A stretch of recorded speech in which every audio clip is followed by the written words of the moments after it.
다윗이 노베 가서 제사장 아히멜렉에게 이르니 아히멜렉이 떨며 다윗을 영접하여 그에게 이르되 어찌하여 내가 홀로 있고 함께하는 자가 아무도 없느냐 하니 다윗이 제사장 아히멜렉에게 이르되 왕이 내게 이를 명령하고 이르시기를 내가 너를 보내는 것과 내게 명령한 일은 아무것도 사람에게 알리지 말라 하시기로 내가 나의 소년들을 이러이러한 곳으로 오라고 말하였나이다.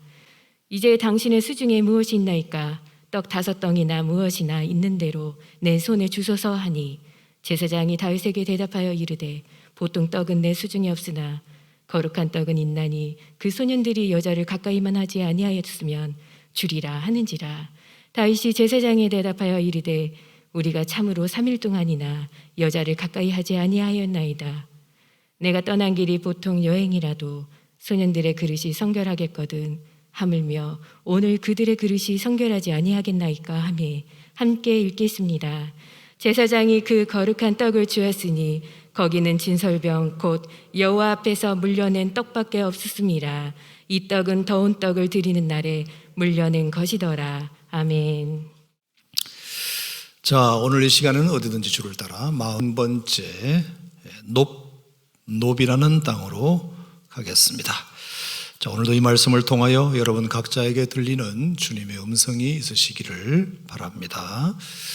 자, 지난주에 우리가 살펴본 대로 다윗은 사울을 피해서 어디로 먼저 갔다? 라마라는 곳으로 일단은 피했다. 그렇게 말씀드렸습니다.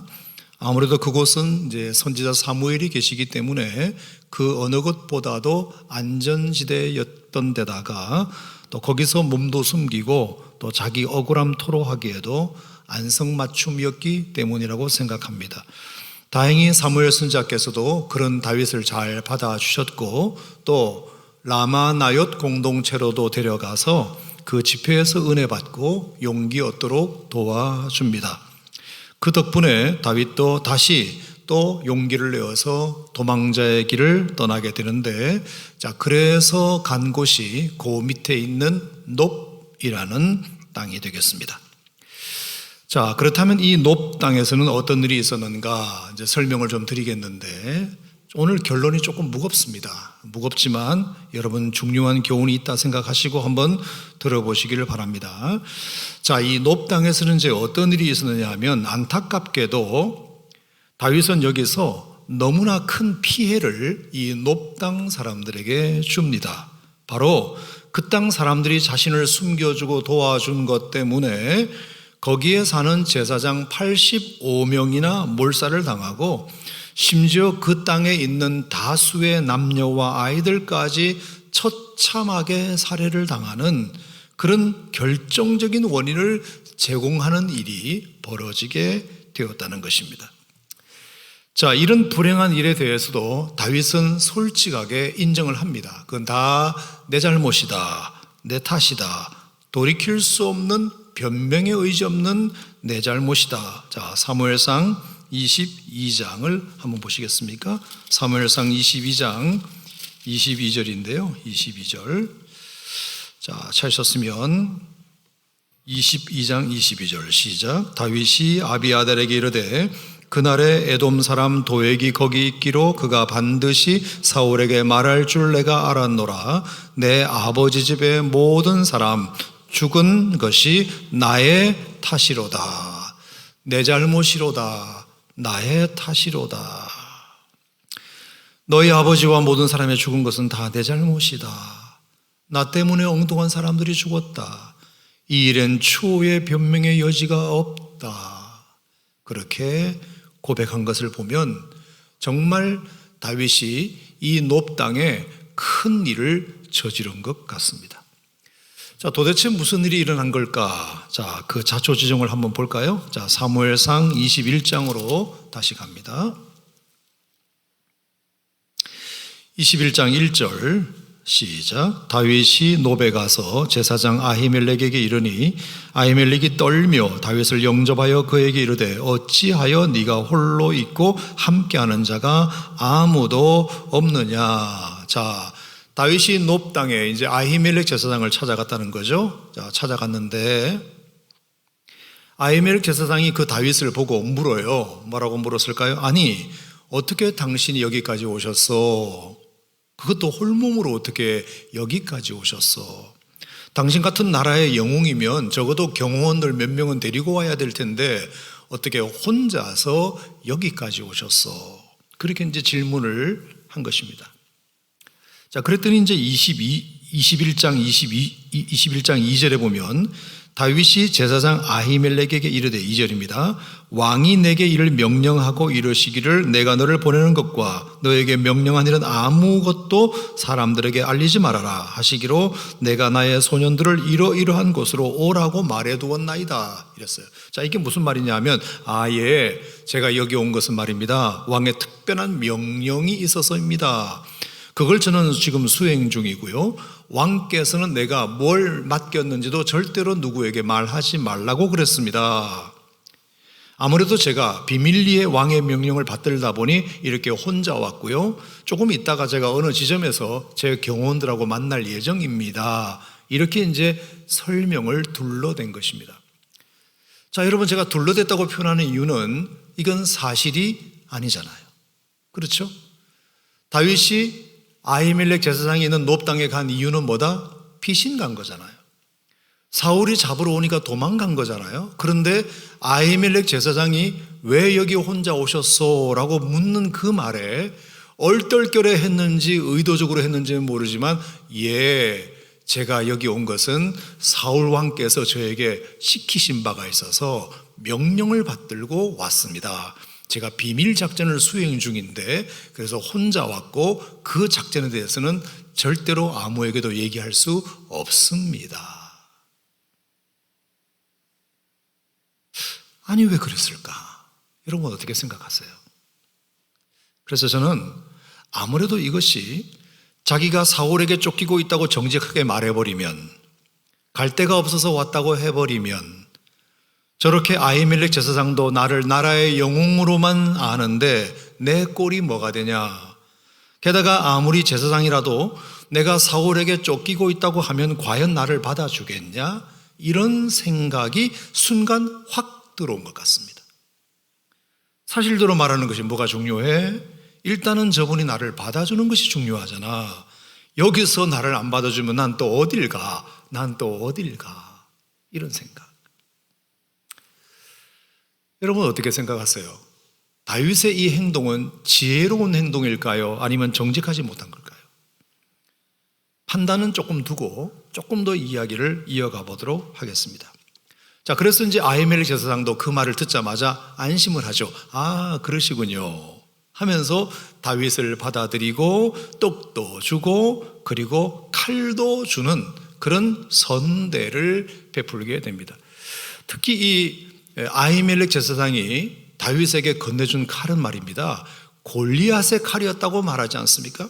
자, 골리앗이 차고 있던 그 칼, 그것을 빼서 다윗이 골리앗을 찔러 죽인 그 칼을 세상에, 그것을 이 노베 제사장 아히멜렉이 어찌 입수하여 두고 역사의 간증거리가 될 것 같아서 고이 보관해두고 있었던 것입니다. 그러니까 그 칼을 볼 때마다 정말 이건 이스라엘의 자랑이야. 그리고 당신이 그 주인공이에요. 언젠가는 당신한테 돌려줄 칼이었는데 마침 잘 왔어. 그래서 당신한테 이 칼을 주겠어. 그렇게 된 거예요. 자, 그래서 여기까지는 뭐 그런 대로 이야기가 흘러갔다고 칩시다. 자, 하지만 여기서부터 이제 일이 꼬이기 시작합니다. 무슨 운명의 장난인지 바로 그 자리에 하필이면 누가 있었느냐. 자, 7절 보겠습니다. 21장 7절 시작. 그날에 사울의 신하 한 사람이 여호와 앞에 머물러 있었는데 그는 도액이라 이름하는 에돔 사람이요 사울의 목자장이었더라. 누가 있었다? 도액이라는 사람이 그 자리에 있었다. 자, 사울의 목자장이라고 소개했는데 목자장이라는 것은 여러분 목자들을 거느리는 사람이잖아요. 그 목자들은 모두가 다 사울의 목자란 말입니다. 다시 말하면 사울 왕은 자기 소유의 양떼들을 여러 목자들을 고용하여 치게 했는데 그 목자들을 다스리는 총대빵 목자장으로 도액을 임명하여 두었던 것입니다. 그러니 당연히 이 도액은 사울의 측근 신하일 수밖에 없겠지요. 게다가 이 사람은 에돔 사람이라고 되어 있네요. 에돔. 여러분, 에돔은 이스라엘 땅이 아니라 이방 땅입니다. 그런데 어떻게 이방 출신이 이스라엘에 와서 사울의 측근 신하 노릇을 하게 되었을까요? 여러분, 상상이 맞아요. 아주 이 사람이 기회주의자이기 때문에. 돈과 권력이라면 무조건 왕에게 아부만 떠는 사람이기 때문이에요. 동료들이 아무리 너는 그렇게 살면 안 돼, 너 그렇게 살면 안 돼, 아무리 그래도 돈 벌고 출세하는 데 도움이 된다면 수단과 방법을 가리지 않는 아주 교활하기 이를 데 없는 사람이 도액이라는 사람이에요. 자, 그래서 시편 52편 7절에 보면 다윗이 도액에 대하여 이런 표현을 썼어요. 이 사람은 하나님을 자기 힘으로 삼지 아니하고. 여러분, 이 놉은 제사장들의 성읍이라고 알려져 있거든요. 그래서 늘 예배가 일상화되어 있는 도시예요. 자, 그러면 도액도 거기 있었다는 얘기는 예배는 참석했을 것 아닙니까? 근데 예배만 참석하면 뭐해? 하나님을 자기 힘으로 삼지 않는데 그냥 형식적으로만 참석하는 사람. 그 다음에 오직 자기 재물의 풍부함을 의지하며 하여튼 돈 많은 게 최고라고 늘 생각했던 사람. 그 다음에 자기의 악으로 수단과 방법을 가리하는 악한 방법이라도 어떻게든지 내가 출세만 하면 장땡이지 라고 생각했던 사람. 아주 교활하기 이를 데 없는 사람이 도액이라는 사람입니다. 그러니까 이 사람은 에돔 사람이고 이방 출신이니까 출신 성분도 약하니까 그런 충성심이라도 있어야 출세할 수 있다 생각했고 사울 입장에서도 그런 말 잘 듣는 사람이 한 사람 필요했기 때문에 도액을 임명했고 하필이면 그 도액이 그 자리에 있었다. 그래서 나중에 다윗도 정신을 차리고 보니까 앞불사 도액이 옆에 있네. 아차 싶어서 내가 이 놉 땅에도 오래 있을 곳이 못 되구나 싶어서 얼른 떡 받아 먹고 칼 챙겨서 놉 땅을 떠나게 됩니다. 왜냐하면 거기에 조금이라도 더 있으면 틀림없이 이 교활한 사울의 측근 신하였던 도액이 자기가 여기 있다고 틀림없이 사울에게 고자질할 것은 뻔할 뻔자이기 때문입니다. 자, 이 대목이 중요합니다. 거기 조금이라도 더 있다가는 틀림없이 이 도액의 밀고로 자기가 사울에게 잡혀갈 것은 뻔했기 때문이다. 그러니까 그때까지만 해도 다윗은 자기 한 몸만 떠나면 된다 생각한 것입니다. 내가 중요하니까 내가 한 몸만 떠나면 괜찮겠지 생각한 것입니다. 하지만 사건은 엉뚱하게 전개됩니다. 자, 이 도액이 그걸로 포기할 위인이 아니었던 것입니다. 다윗은 아깝게 놓쳤다고 한다면 이번에는 그런 일을 도와준 저 아히멜렉 제사장이라도 고발해서 충성 표시 좀 해야 되겠다. 저 아히멜렉 제사장이라도 고발해서 충성 표시를 좀 해야 되겠다. 그래서 곧바로 사울에게 찾아가서 왕이시여 어떻게 이럴 수 있습니까? 그렇게 왕께서 원수같이 생각하는 다윗이 저 놉 땅에 왔는데 아히멜렉 제사장이라는 사람은 그 다윗을 내쫓거나 아니면 신고하거나 할 생각은 하지 않고 넙죽 받아서는 떡도 주고 칼도 주고 기도까지 해주는 것을 제 눈으로 똑똑히 봤습니다. 그러니 저라도 만약에 그 자리에 없었다면 어쩔 뻔했습니까, 왕이시여?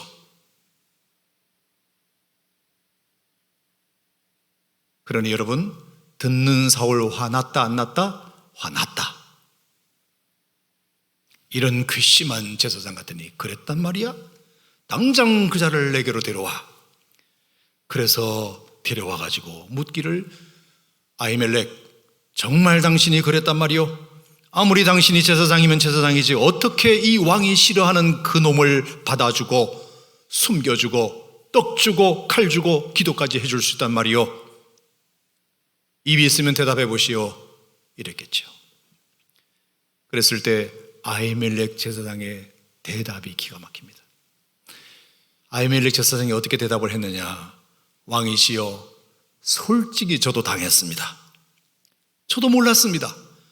안 그래도 이상해서 저도 물었지 않겠습니까? 그랬더니 이 친구가 나한테 무슨 얘기를 하느냐면 왕께서 무슨 비밀스러운 명령을 내리신 것이 있어서 그것을 수행 중이라고 하길래, 그래서 혼자 왔다고 하길래, 아무한테도 말하지 말라고 했다고 하길래 나는 그것을 믿고 받아준 것뿐입니다. 그런데 알고 보니 이 다윗이 나를 속인 거라는 것을 알고는 얼마나 괘씸했는지 모릅니다. 그러니 왕이시여, 저도 당한 사람입니다. 저도 당한 사람입니다 라고 말을 해야 되잖아요.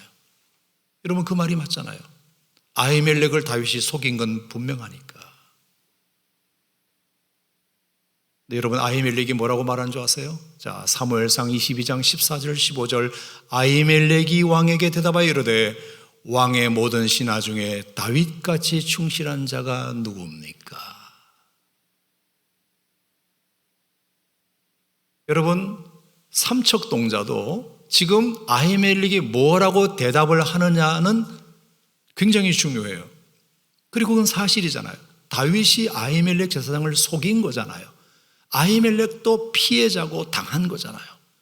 그러면 그 다윗이 저를 속여 먹었습니다라고 말해야 자기가 책임이 면피되는데, 세상에 아히멜렉을 추궁하는 사울 왕 앞에서 아히멜렉이 한 대답이 뭐냐? 왕이시여, 왕의 모든 신하 중에 다윗같이 충실한 자가 어디 있습니까? 그는 왕의 사위도 되고 왕의 호위대장도 되고 왕실에서 존귀한 자가 아닙니까?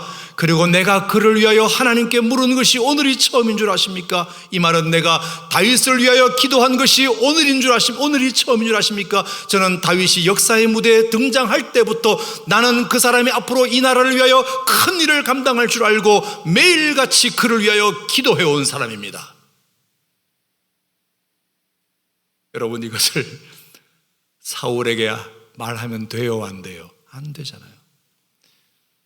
듣는 사울 기분 나쁘다, 안 나쁘다? 나쁘다. 열 받는다, 안 받는다? 받는다.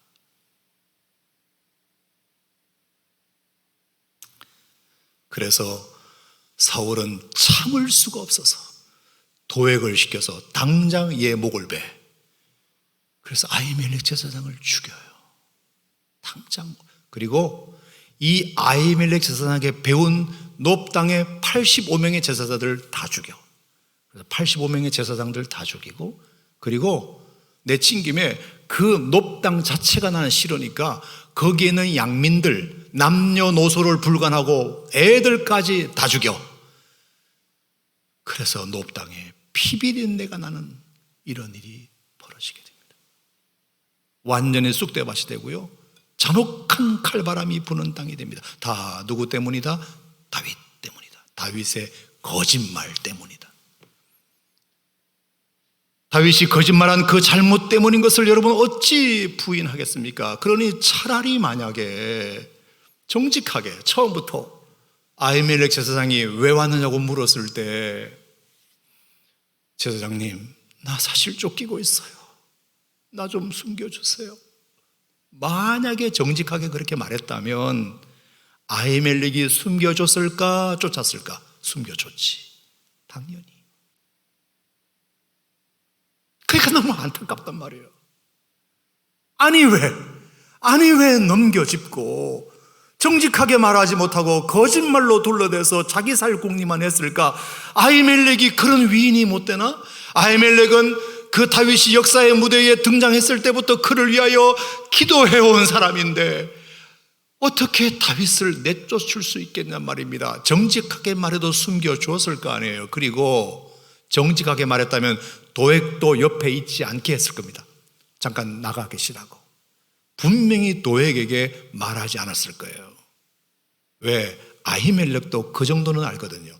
이 도액이 굉장히 교활한 사람이라는 걸 알기 때문에 혹시라도 다윗이 사울을 피하여 왔다는 얘기를 이 친구가 알면 분명히 밀고 갈 게 틀림없기 때문에 아히멜렉 제사장도 도액을 잠깐 피신시켜서 여포에 두어서 다윗을 만나지 못하도록 조치를 취했을 거란 말이에요. 그런데 다윗이 괜찮은 것처럼 마치 사울의 비밀명을 받아서 떳떳하게 온 것처럼 얘기하니까 도액도 그냥 옆에 둔 겁니다.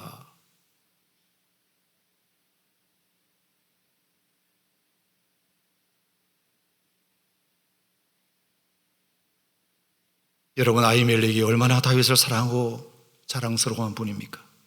다윗이 그 땅에 등장한 때부터 매일같이 그를 위해서 얼마나 기도를 많이 해오신 분이십니까? 다윗이 골리앗을 죽일 때 썼던 그 칼도 너무나 애지중지하면서 길이 후손들에게도 본이 되게 하시려고 깊숙이 보관해 두셨던 분이 아닙니까? 그리고 그 땅에 85명의 제사장들을 길러낸 제사장계의 대부, 그리고 그 85명의 제사장들은 앞으로 이스라엘 딸의 영적인 것을 책임질 리더들이었습니다. 그런데 그 귀한 분들을 다윗 한 사람의 이해되지 않는 거짓말로 인하여 한 번에 그 모든 시민들까지 몰살을 당하게 했으니 어찌 이 큰 죄를 용서받을 수 있겠습니까? 내 잘못이라고 말한다고 이게 그냥 넘어갈 일입니까? 참으로 이해하기 어려운 행동. 도대체 왜 그랬을까? 도대체 이 스토리가 성경에 기록되어 있는 이유는 무엇일까? 이 높당의 다윗을 통해서 우리에게 주는 레슨은 무엇일까? 여간 고민이 되지 않았습니다. 한 주간 동안 말씀을 묵상하면서 하나님, 도대체 다윗이 왜 그랬을까요? 왜 이 경험이 다윗에게 필요했을까요? 도대체 이것을 통해서 우리에게 주는 레슨은 뭔가요? 참 많이 고민했습니다. 그랬을 때 하나님이 저에게 이 단어 하나가 톡 떠오르게 하셨어요. 자기 정당성. Self justification이요. 자기 정당성. 여러분, 저를 포함하여 우리 모두가 다 이걸 가지고 있어요. 나는 정당하다. 나는 문제없다. 특히 어떤 경우냐면 내가 잘했을 때, 내가 어떤 칭찬받을 만한 일을 했을 때도 당연히 그런 마음이 있죠. 내가 이걸 했다고. 이런 거 있잖아요. 그건 뭐 괜찮아요. 자기가 그런 칭찬을 받을 만한 일을 했으니까. 심지어 이런 경우도 있어요. 예를 들어서 이 지금 강대상에 물이 있는데, 뭐 지난 주일날 만약에 이 강대상에 물이 없었다고 칩시다. 그러면 제가 뭐 박종식 목사님에게나 부탁을 해서, 목사님 지난주에 깜빡하고 물을 안 갖다 놓은 모양인데 이번 주는 꼭 잊어버리지 말고 강대상에 물 좀 갖다 놓으세요 라고 부탁을 했다고 칩시다. 근데 오늘 박종식 목사님께서 물을 이렇게 좋은 물을 갖다 놓으셨어요. 그러면 제가 박 목사님께 고맙다고 말해줘야 되는데, 이거 내가 시켜서 그런 거라고. 아냐고. 이거 내가 갖다 놓으라고 해서 갖다 놓은 거라고. 이렇게 말하는 겁니다. 다른 사람이 수고해서 내게 득이 된 것임에도 불구하고 그 사람의 수고로 감사해서 된 것이 아니라 내가 그렇게 하라고 해서 한 거라고. 그 와중에도 자기를 드러내는 겁니다. 이게 자기 정당성. 어떻게든지 자기 정당성을 확보하려는 것이 인간의 이게 인지상정이란 말입니다. 심지어 어떤 경우도 있느냐, 내가 잘못했을 때도, 내가 어떤 큰 잘못을 저질렀어요. 그러면 이제 그 사람이 나한테 추궁을 할 수가 있잖아요. 잘못을 지적하거나 또 뭐 야단을 치거나 그럴 수 있잖아요. 그러면 야단을 어떻게 고운 말로 칩니까? 약간 거친 말을 할 수도 있죠. 그죠? 그리고 약간 자존심 상하는 이야기를 하실 수 있잖아요. 그러면 그 얘기를 딱 들으면서 잘못을 지적받는 그 순간 그 사람이 약간 자존심을 건드리는 말을 했다 그러면 바로 치고 들어가서 아무리 내가 잘못해도 어떻게 그런 말을 할 수 있냐고, 기분 나쁘다고 라고 다시 한번 돌려치는 것입니다. 어떻게든지 내가 정당성을 확보해야 되니까. 그러니까 원죄는 날아가고 그 태도를 문제 삼아서 추궁하는 것입니다.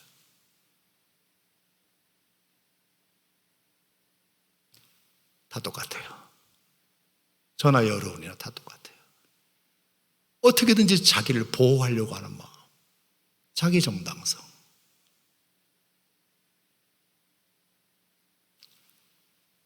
그러니까 야단을 치거나 잘못을 지적하는 사람은 두 개의 부담이 있어요.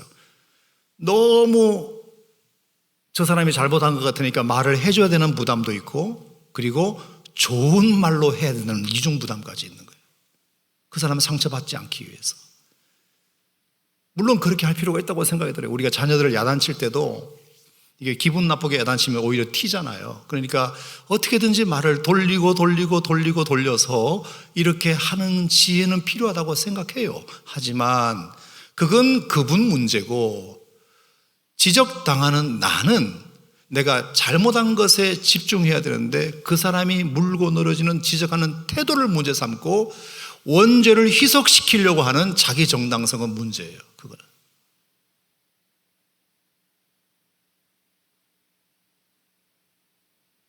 자, 다윗에게 왜 이런 것이 해당되느냐?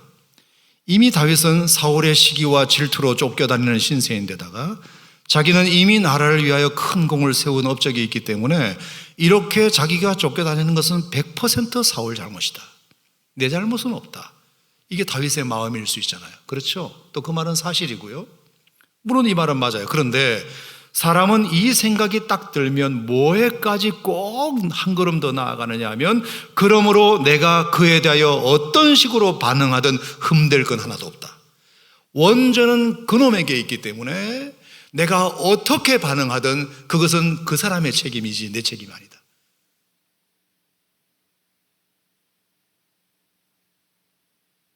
내가 아히멜렉에게 거짓말을 좀 했기로서니 그게 무슨 대단한 잘못인가? 사람이 급하면 그럴 수도 있는 거지. 잘못은 밀고한 도액 잘못이지. 그리고 그 분위기를 감지 못하고 도액을 곁에 둔 아히멜렉도 잘못한 것이, 이런 식으로 나가는 것입니다. 여러분, 이 말은 우리도 솔직히 많이 경험하지 않습니까? 그래서 아담도 하나님께서 선악과 따먹은 아담에게 찾아오셔가지고 아담아 네가 왜 그랬느냐 그랬을 때 아담이 뭐라 그랬죠? 하나님이 짝 주신 저 여자가 먹으라 그래가지고, 저 여자만 아니었으면. 그 와중에도 자기 정당성을 확보하기 위하여 눈물겨운 노력을 하는 아담을 보세요.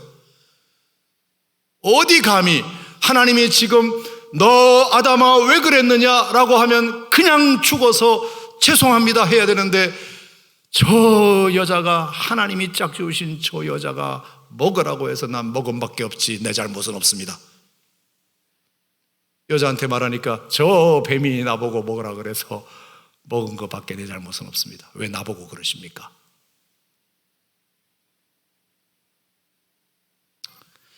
여러분, 참 죄송하지만 어쩌면 다윗에게도 이 깨달음이 필요했는지 모릅니다. 네가 한 번은 자기 정당성의 옷을 벗을 때가 있다. 벗을 필요가 있다. 계속해서 이 정당성의 옷을 벗지 않으면 억울하게, 나는 억울하게 쫓기는 신세고 이 모든 불행은 다 타자에게 있고 100% 남 책임이고, 나는 그 때문에 내가 어떤 행동을 저질러도 나는 다 용서받을 수 있다. 나는 정당하다. 그 내가 거짓말을 하든 내가 뭘 하든 뭘 훔쳐먹든 그건 다 나는 어차피 피해자이니까 피해자로서 이 정도는 할 수 있지 않냐. 피해자니까 이 정도는 할 수 있지 않냐. 이렇게 나갈 수 있거든요. 하나님은 한 번은 미안하지만 다윗에게 두껍게 입혀진 자기 정당성의 옷을 한 번은 벗길 필요가 있었다. 그게 지난 한 주 제게 들었던 묵상이고요. 두 번째 일레슨은 잘못을 알고 난 이후의 삶이에요. 자, 잘못을 알았다면 그 다음 삶이 참 중요한데, 자, 사무엘상 22장 20절 말씀부터 보겠습니다. 사무엘상 22장 20절 말씀부터 쭉 보시면, 아히도베의 아들 아히멜렉의 아들 중에 하나가 피하였으니 그의 이름은 아비아달이라. 자, 아히멜렉의 아들이 아비아달이에요. 그가 도망하여 다윗에게로 갔는데 사울이 여호와의 제사장들을 죽인 일을 다윗에게 알린 거예요. 그랬더니 다윗이 내 탓이라고, 내 잘못이라고 말했죠. 자, 그걸로 끝나지 않고 23절 시작. 두려워하지 말고 내게 있으라. 내 생명을 찾는 자가 너의 생명도 찾을 테니 네가 나와 함께 있으면 안전하리라. 이 말이 뭐예요? 아비아달아, 이제 너의 생명은 내가 책임져, 이 뜻이에요. 너의 생명은 내가 책임질 거야. 왜? 내가 너희 아버지한테 지은 죄가 있으니까. 내가 너희 아버지한테 지은 죄가 있으니까 아들인 너는 내가 확실히 책임질 거야, 그 뜻이에요. 죽은 아버지를 다시 살릴 수는 없으니까.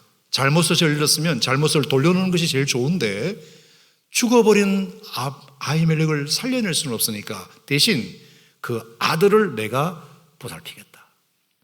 네가 나와 함께 앉아 있으면 안전하리라. 다윗의 이 마음은 굉장히 다윗을 변화시키는 중요한 마음입니다. 그래서 22장에 보면 아둘람 굴에 다윗이 피신해 있을 때 400명의 사람들이 아둘람 굴에 찾아오는 얘기 아시죠? 그런데 그 400명이 다 어떤 사람들이었습니까? 전부 다 환난당한 자, 가난한 자, 곤고한 자, 빚진 자, 원통한 자, 이런 사람들이었어요. 그런 사람들이 찾아와가지고 다윗에게 날 좀 도와주시오, 우리 좀 보살펴 주시오, 우리 좀 지도해 주시오 라고 하니 정말 내 형편만 보면 나 하나 간수하기도 벅차서 당연히 그들을 물러가라 하는 것이 맞아요. 그리고 당신들과 내가 무슨 관계가 있느냐고 말해도 돼요. 여러분, 지금 다윗은 자기 한 몸 간수하기도 버겁잖아요. 그런데 어떻게 400명 환난당한 자, 빚진 자, 마음운동자를 책임집니까? 그리고 자기랑 아무 관계도 없는 사람들이잖아요. 그런데 왜 이 400명을 그때부터 다윗이 책임지게 된 줄 아십니까? 왜? 자기 때문에 아무 관계도 없는 높 땅의 85명의 제사장들과 수백 명의 사람들이 죽었다는 걸 알기 때문에, 나랑 아무 관계도 없는 사람이 나 때문에 죽은 것을 아니까 나도 이제 나랑 아무 관계도 없지만 내가 책임져야 되겠다. 그 불쌍한 사람들, 그 원통한 사람들, 그 빚진 사람들, 환난당한 사람들, 하나님이 다윗에게 그 마음을 주신 거예요. 그래, 이거 내가 감당해야 되겠다. 이게 내 죄값이다. 내 죄값이다. 23장에 보면 또 뭐가 나오는지 아세요? 그일라 주민 얘기가 나와요. 자, 다윗이 이렇게 도망가 있는데 그일라 주민들에게 블레셋 나라가 쳐들어와 가지고 재산을 빼앗는다는 얘기를 받았어요. 그래서 저러면 안 되는데 하나님 저 어떻게 해요? 그랬더니 하나님이 다윗에게 뭐라고 말씀한지 아세요? 네가 가서 도와줘. 하나님, 저는 제 한 몸도 지금 간수하기 어려운데 어떻게 그일라 사람들을 도와주라 하십니까? 그리고 그일라 사람들은 저랑 상관이 없는 사람입니다. 내 가족도 아니고 내 친척도 아닙니다. 근데 하나님이 자꾸 도와주라 그러는 거예요. 그래서 다윗의 사람들에게 가서 하나님이 도와주러 가시는데 어떡하지? 안 됩니다, 장군님. 지금 장군님은 지금 공개 수배 1호 대상자인데 나타나기만 하면 사울에게 또 잡혀갈 텐데 어디를 가려고 그러십니까? 말렸지만 아니야. 내가 가야 할 이유가 있어. 나 때문에 아무 관계도 없는 높 땅의 사람들이 죽었어. 그일라 사람들이 나랑 아무 관계도 없지만 하나님이 저거 갚으라는 뜻인 것 같아. 가야 될 것 같아. 그래서 다윗이 또 나서가지고 블레셋 사람들을 다 물리치고 그일라 사람들을 구원해 줍니다. 그게 23장이에요. 근데 또 어떻게 된 줄 아세요? 그일라 중에 한 사람이 다윗 나타났다. 와, 다윗 나타났다. 그래가지고 또 다윗을 또 밀고 했네. 너무 배신이죠. 그래서 다윗은 또 다른 곳으로 옮겨갈 수밖에 없었어요. 하지만 섭섭했다 안 했다? 안 섭섭했다. 왜? 내 죄값을 받는 거라고 생각하고. 나랑 아무 관계도 없는 사람들이 나의 거짓말 하나 때문에, 내가 그렇게 존경하는, 나를 위하여 기도해주는 아히멜렉 제사장과 85명의 제사장들과 수많은 양민들이 나 때문에 학살당했으니까 나도 나랑 아무 관계가 없는 가난한 자, 헐벗은 자, 굶주린 자, 환난 자, 빚진 자, 나 그 사람들 이제 도와주면서 살아야 돼. 그렇게 거룩한 치환,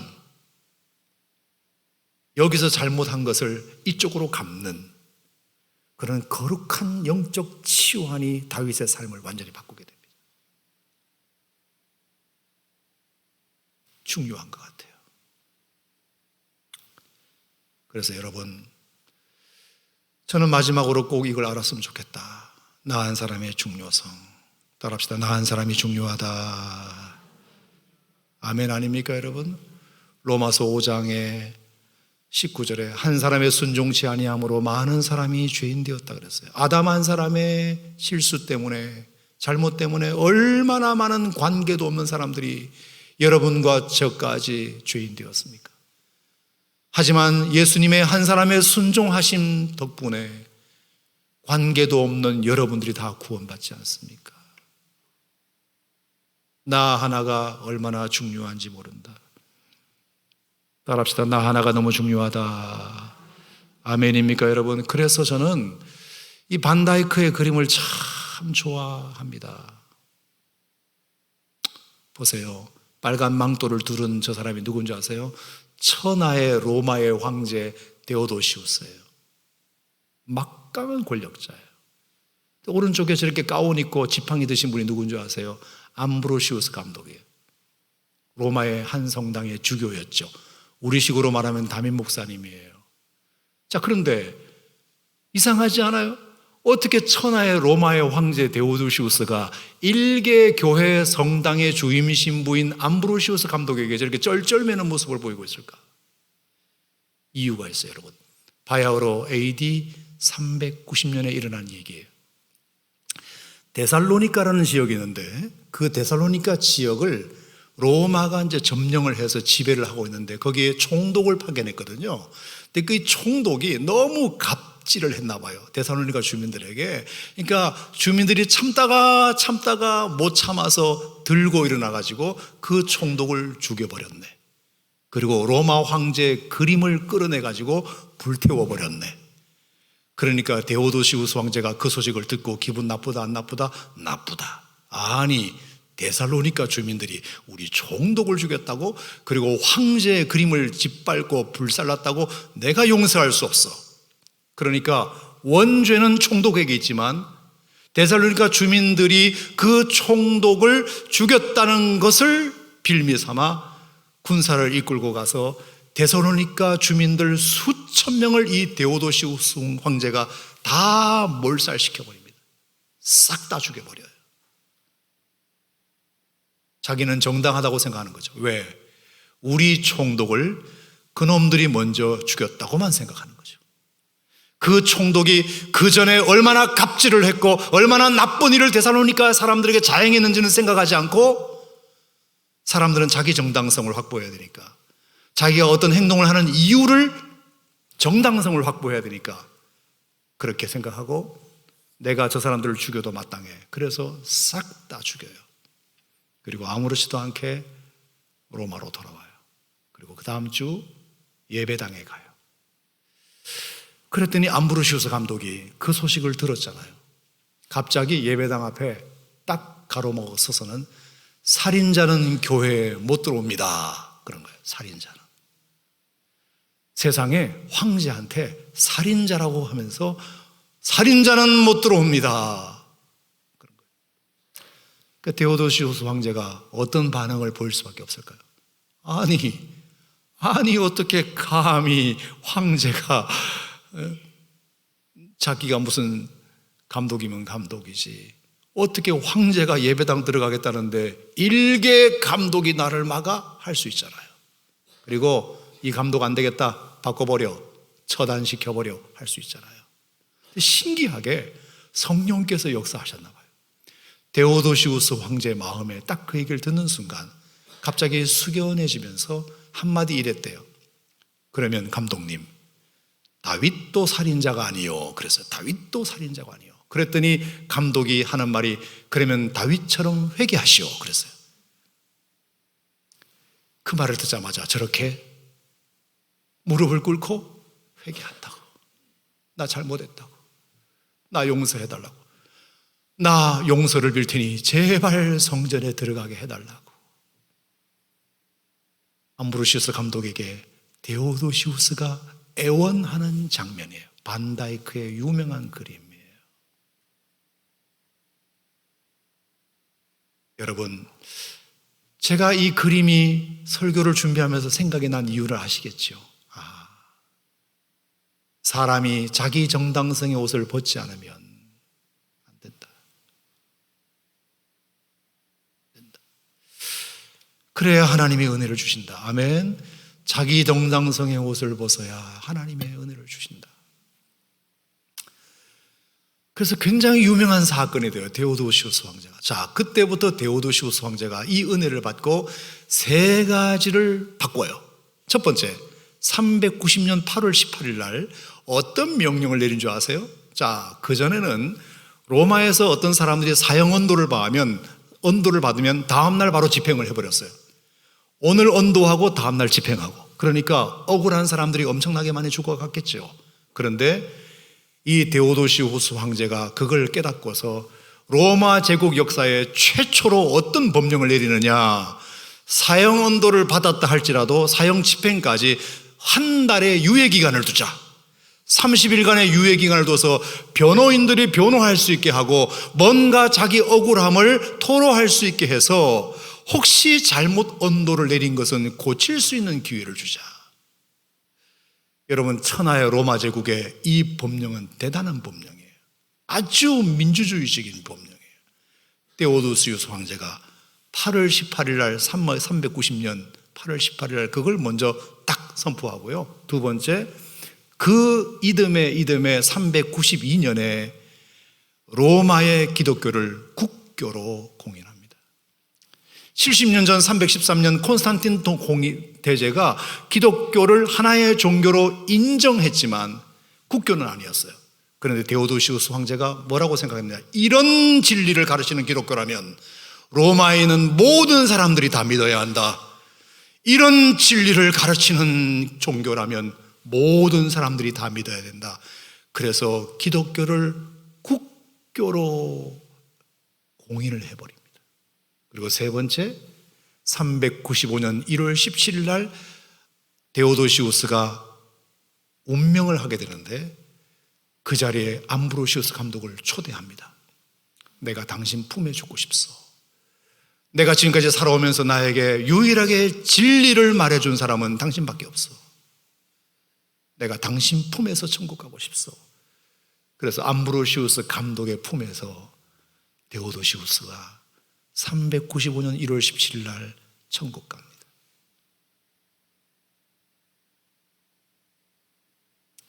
참, 그 천하의 로마 제국의 황제였던 데오도시우스 황제가 이렇게 자기 정당성을 내려놓고 그리고 어떻게든지 이것을 한번 자기가 살아있을 때 갚으려고 노력했던 그 모습이 우리에게 교훈된다 생각합니다. 사랑하는 성도 여러분, 혹시 오늘 이 말씀이 듣다가 여러분들에게도 뭔가 해당되는 부분이 한 가지라도 있거든, 오늘 하나님 앞에 기도하시고, 그래, 다윗처럼 나도 이 문제를 이렇게 한번 풀어보리라, 이렇게 결심하는 시간이 되시기를 축복합니다.